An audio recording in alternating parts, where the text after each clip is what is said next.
On our journey across the lesser-known parts of Bosnia and Herzegovina, we would kayak through otherworldly mountain gorges and follow in the footsteps of Yugoslav partisans by the Neretva River, who successfully evaded the oncoming onslaught of the Nazis through a cunning act of deception.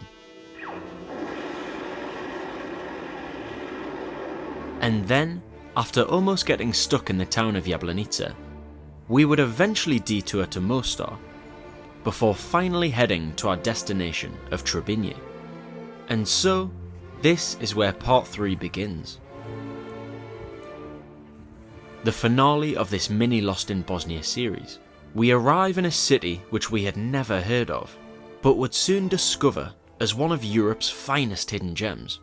So, sit back, relax, and let's get lost in Bosnia once more.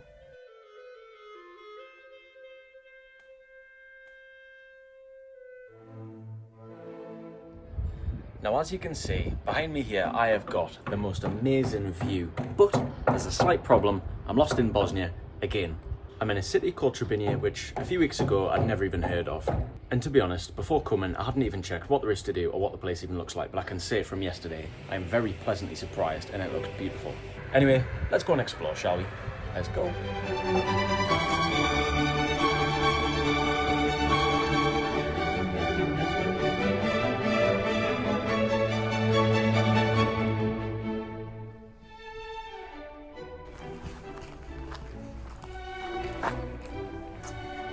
Wow, and just like that, a 5-minute walk, not even that, and we have this beautiful stone Ottoman bridge straight away, and there's an incredible bit of history just about that. Let's go and have a little walk over it first, shall we?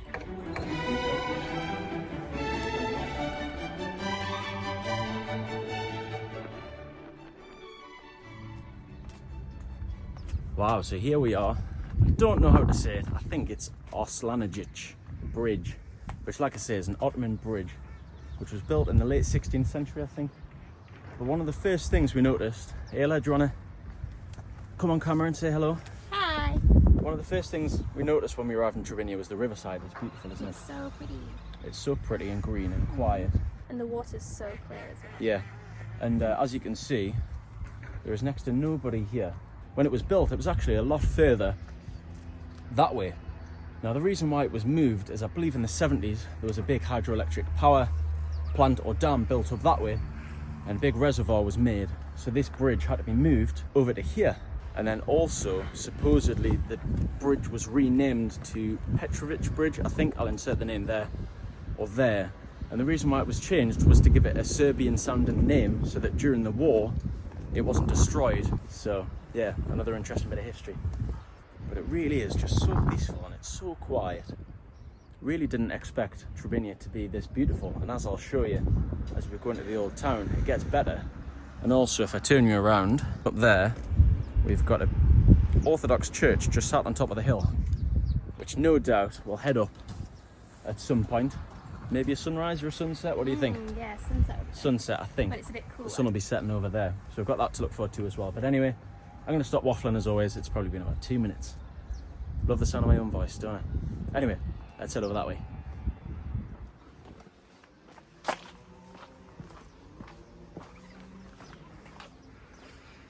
Goodbye, nice bridge. Oh, look, we've got another guest. Another little hiding visitor. Hello. Oh. Now we're just walking along this lovely promenade by the river, and we've got a little standoff in our hands. Little stray dog and stray cat. Oh, leave the thing alone. It's skin and bones. Leave it alone, mister. You have to leave the cat to fend for itself, I think. But anyway, one thing we are surprised about is how nice the walkways are here. It's a bit of a, as soon as we arrived into Trebinje, it was quite a change from Jablanica, where we came from, isn't it? Like, yeah. Oh, hello, Pooch. Yeah, it's a really nice flat, wide promenade thing. Is that what you call it? But the whole city just seems a lot more modern than Jablanica. It seems a lot more clean, a lot more upmarket. We've definitely not been stared at as much here. No, we've not been looked at. In Jablanica, we've got quite a lot of stares, probably for just being British and having paler skin and people not really used to seeing us. And, yeah, just looking a bit different, basically. But hello, Poochie. Are you coming with us now? Hey? You're ours now. No, wet dog. Oh, how adorable is that?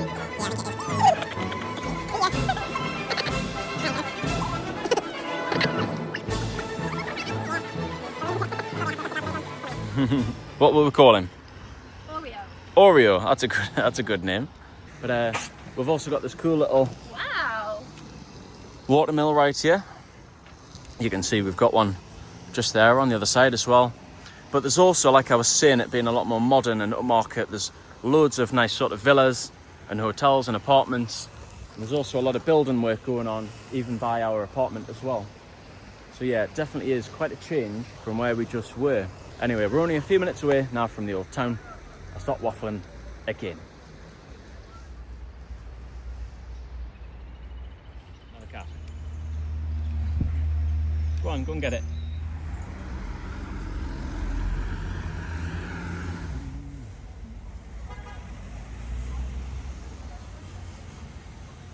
What I've just noticed as well is we've got those flagpoles, which might not mean anything, but they have the same ones lined on the old street Stradon in Dubrovnik. And we've also got, if I turn you around, sort of Italian style window shutters and orange roofs, which I don't really know much about the history, but suggests to me that there was Venetian influence here, you know, similar to Dubrovnik.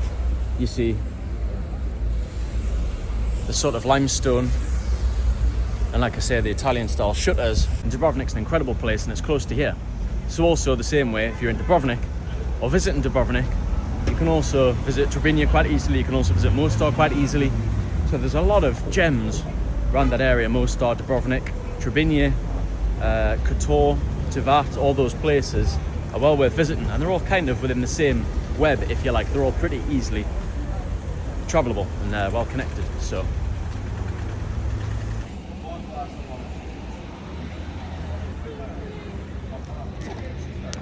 what on earth is he doing here? He's just bloody popped into the Italians for a pizza. Goodbye, Oreo. Off he goes on his little adventure. I think Oreo must be the town mayor or something. He just seems to have free reign over the city. But anyway, we have made it into the main square. It's quite big and spacious. Got all sorts of bars, restaurants and cafes. That's another thing that I quickly noticed while wandering through the old town a little bit yesterday. Got a lovely market on just here. People selling what looks like could be cooking oils and olive oil. And hats and mittens and stuff. I think it's a bit warm for that. Loads of fresh produce. Got more olive oil and stuff over there. And as you can see, loads of people sat enjoying their coffees and their drinks. It is nice that it's also in the shade for people who don't like the heat. You ready? Uh-huh. Cheers. Cheers.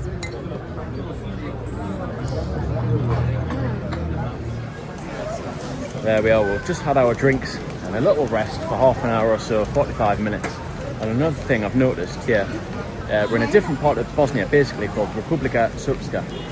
And you'll see there's a lot of what I assume is Cyrillic, which is kind of like what people associate with the Russian alphabet, but it actually started in Bulgaria. But anyway, it's basically we're kind of in the Serbian part of Bosnia. Quite a lot of changes, even just coming 4 hours down south. Still in the same country, but there's a lot of cultural differences, a lot of religious differences, and all of those differences, as I say, is pretty much what led up to the conflict in the 90s. Some awful things happened in the 90s. I won't go into it too much because the history is quite complicated, and obviously I'm no expert, just something interesting that's obviously part of the city and part of the history, and even the differences between the different cities in Bosnia too.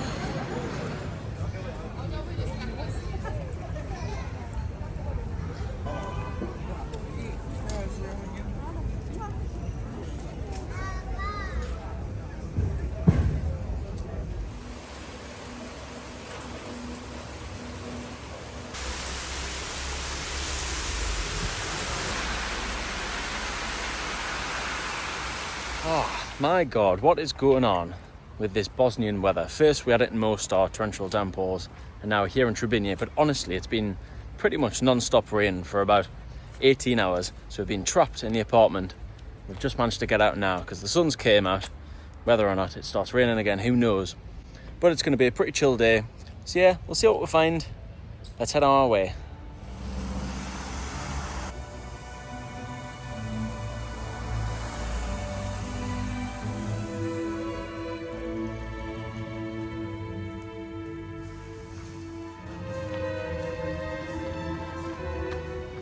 Seems as though they're digging something historical up, actually.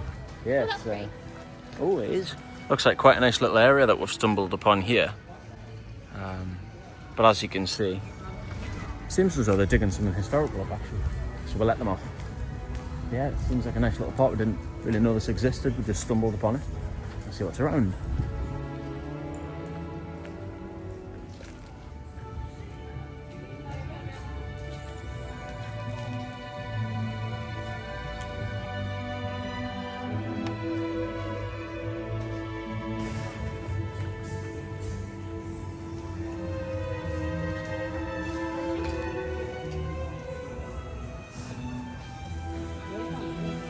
It's a lovely little area, but there's absolutely nobody here.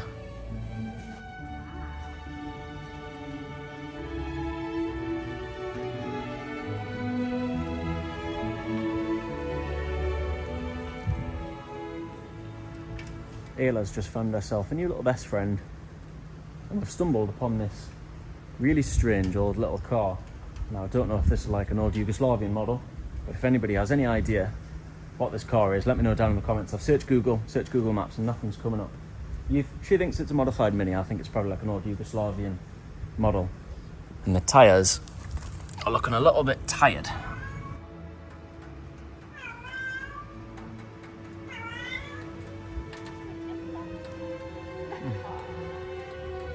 Watch your head. I think I'll be alright.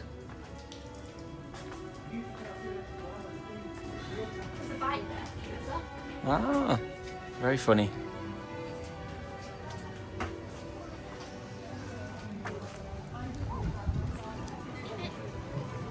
Ah, we spotted it. Where are we going? Gurk. This is apparently a nice ice cream place. Okay, let's go.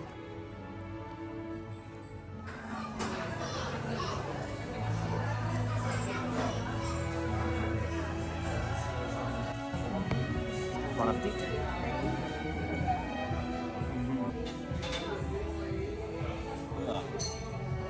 Really massive. Diabetes in a bowl. It is.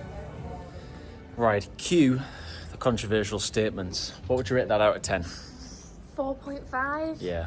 Yeah, so basically as soon as we go in, there's people smoking inside, which can sometimes be normal in the Balkans, but generally most places aren't allowed smoking. So that was minus a couple of points. The ice cream was Average. it was pretty cheap, wasn't it? And the wafer things were not very nice. No, you had a dodgy orange flavour. And I had an orange flavoured ice cream. The ice cream flavours you got with it just seemed a little bit of a lucky dip.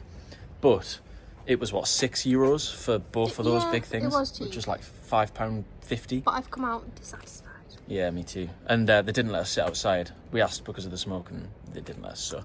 And 4.5. Apparently you have to queue for that in the summer. I would be disappointed if I'd queued. Yeah, me We too. just got served straight away. Me too. So, Gurk, we're sorry. Bosnians are probably going to come after us now. Run! Anyway, before we have loads of hate comments down below, I think we've stumbled upon a ghost town. I just can't work out where everybody is. All the outside bits are just completely dead. I mean, I know it was raining, but... And it looks like we've just found our way under the river.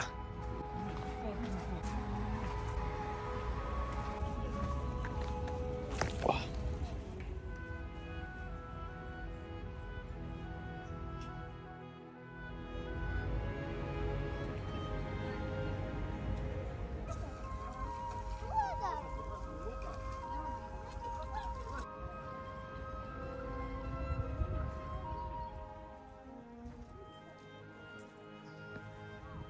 And after another relaxed day exploring, it's time to head back along the dreamy riverside back to our apartment, ready to explore a bit more of Trebinje tomorrow. And we'll be leaving the best part till last. See you in the morning.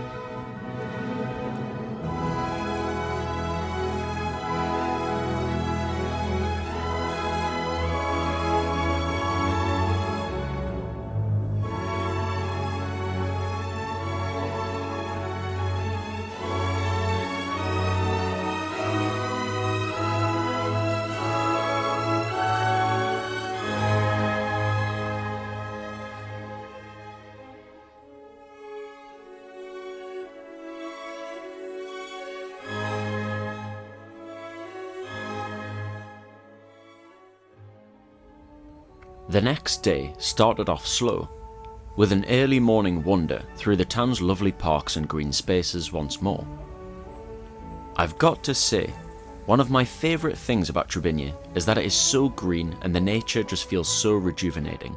Though, of course, the slower pace of life is much easier to enjoy when you have a beautiful apartment with a swimming pool, and the sun shining helps too. But anyway, back to our walk. Ayla very kindly demonstrated these odd bendy trees, and then we wandered on down through the main square once more.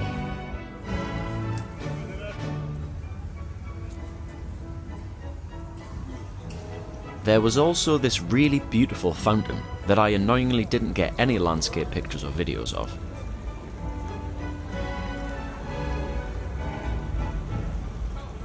After a quick coffee break, we then nipped into one of the supermarkets which had some giant watermelons and the best food to go section I have ever seen.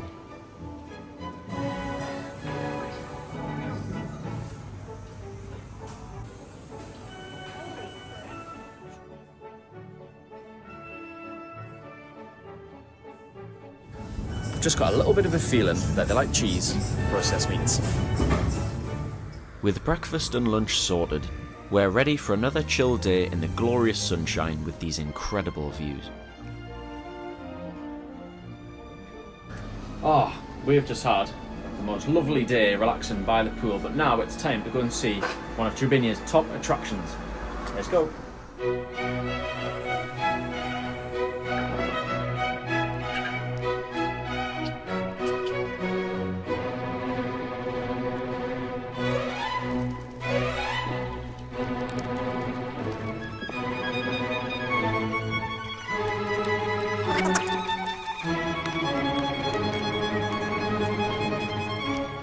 Wow, wow, wow.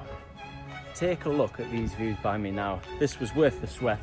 In a 30-minute climb, we've made it onto what's probably the best viewpoint in Trebinje. And as I showed you earlier in the video, on top of this hill, we have got this beautiful Orthodox church. Now, I might not get this right, but I think it is called the Hercegovacka Gracanica. Let me know if I got that right, but I'm sure you'll forgive me if I didn't. But it's got that sort of very stereotypical Balkan Orthodox church, and it's probably got plenty of frescoes and gold inside, which they usually do. And we've got the most amazing view, but bear with me. I'll turn you around, take a look at this. Wow.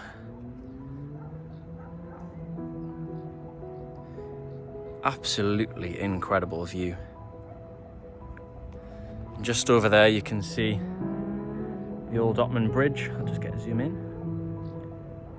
Look at that.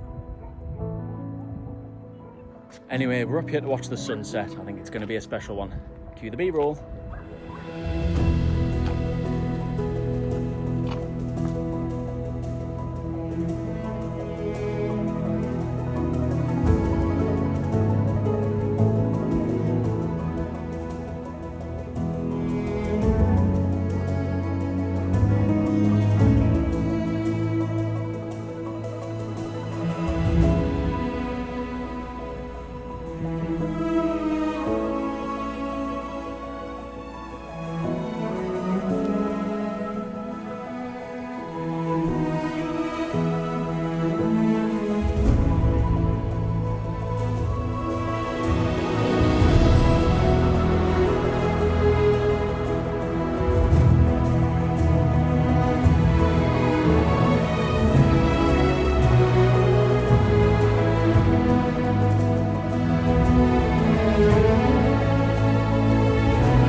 Oh my god, I cannot bloody wait to devour this.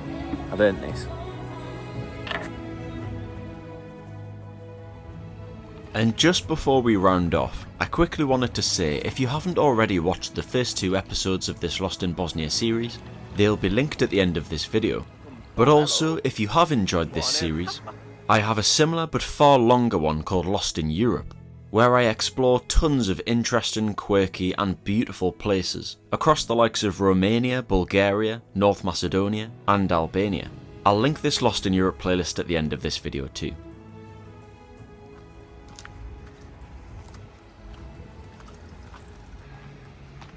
Good morning. What a view that was last night, and that food. Oh, I was bloody starving and it was beautiful. Make sure you check out Segreto if you want some lovely food, great service, but it is a little bit more expensive than some of the other restaurants, but it's worth it in my opinion. But anyway, where are we this morning? So there's this lovely little spot here, which is just alongside the river. So the river is right there, and this seems to kind of feed into the river, but it's sort of a sectioned off part that a lot of people, a lot of locals like to come and chill out and enjoy the sun and go for a dip. So it's a little spot that I just wanted to show you. If you have accommodation without a pool like we do, you know, it might be a perfect little spot that's maybe a little bit warmer than the river, and obviously its own sort of concealed spot. There's places you can get drinks and stuff right here.